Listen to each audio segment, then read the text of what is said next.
a importância de consumir frutas, legumes e vegetais? O consumo de frutas, legumes e verduras ele é de extrema importância para a nossa saúde, porque são alimentos que são fontes de diversos nutrientes, como por exemplo vitaminas, minerais, compostos bioativos, que são ricos em antioxidantes. Então, de acordo com o Guia Alimentar Brasileiro, que é uma ferramenta mundialmente conhecida e muito bem premiada, o Guia Alimentar ele nos traz como orientação básica e primordial a priorização do consumo de alimentos minimamente processados e in natura, e também a redução do consumo de alimentos processados e ultraprocessados.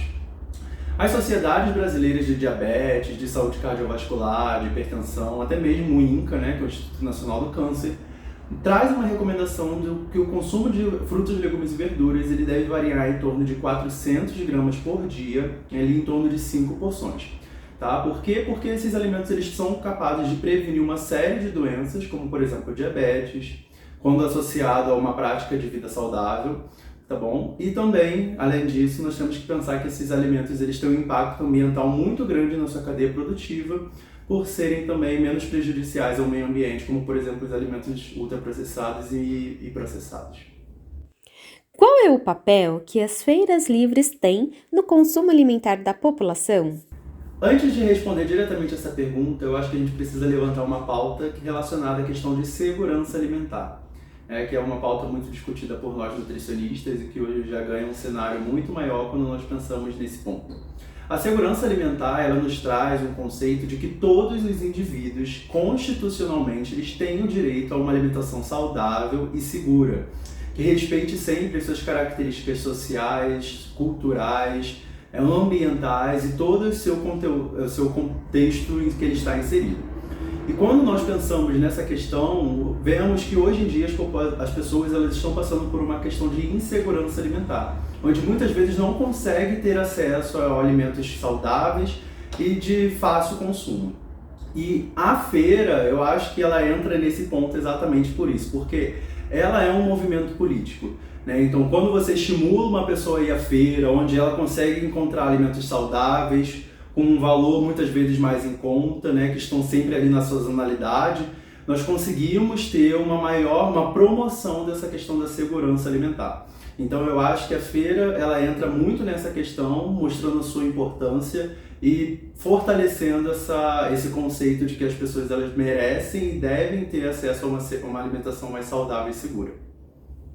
Os seus pacientes costumam frequentar as feiras livres? É uma das coisas que eu mais gosto de recomendar para todos os meus pacientes quando eu estou aqui atendendo, que é sim criar esse hábito de ir à feira. Então antigamente, hoje em dia as pessoas que não têm tanto acesso assim à feira, elas ainda têm aquele pensamento de que a feira é só ali de segunda a sábado, de 7 a 2 horas mais ou menos da tarde, e hoje a gente já sabe que existem feiras à noite, feira em prédio, feira em diversos lugares, então assim, essas pessoas elas são sempre muito bem estimuladas por mim, justamente por conta desse último tópico que a gente acabou de falar, para reforçar a importância do consumo desses alimentos, tá? E também conseguir alimentos mais saudáveis e com um preço mais em conta.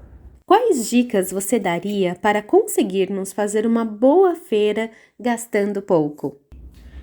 Essa dica é uma das dicas assim, que eu acho primordial e que eu mais gosto, porque muitas pessoas acham que tem que ir na feira ali 7 horas da manhã, quando começou, porque os produtos estão mais bonitos, tá tudo fresquinho. Só que uma das coisas que eu gosto de lembrar é que esses produtos eles vão ser os mesmos quando a gente for comprar 2 horas da tarde, então não vai ter muita diferença. O que tem um impacto muito grande é porque a maioria desses feirantes, eles acabam não conseguindo levar esses produtos para casa, por exemplo. Então o que eles fazem? Eles diminuem o preço desses produtos. Então quando você vai ali mais próximo de 1 hora da tarde, que é a famosa xepa, a gente consegue produtos de ótima qualidade e com preço muito mais baixo.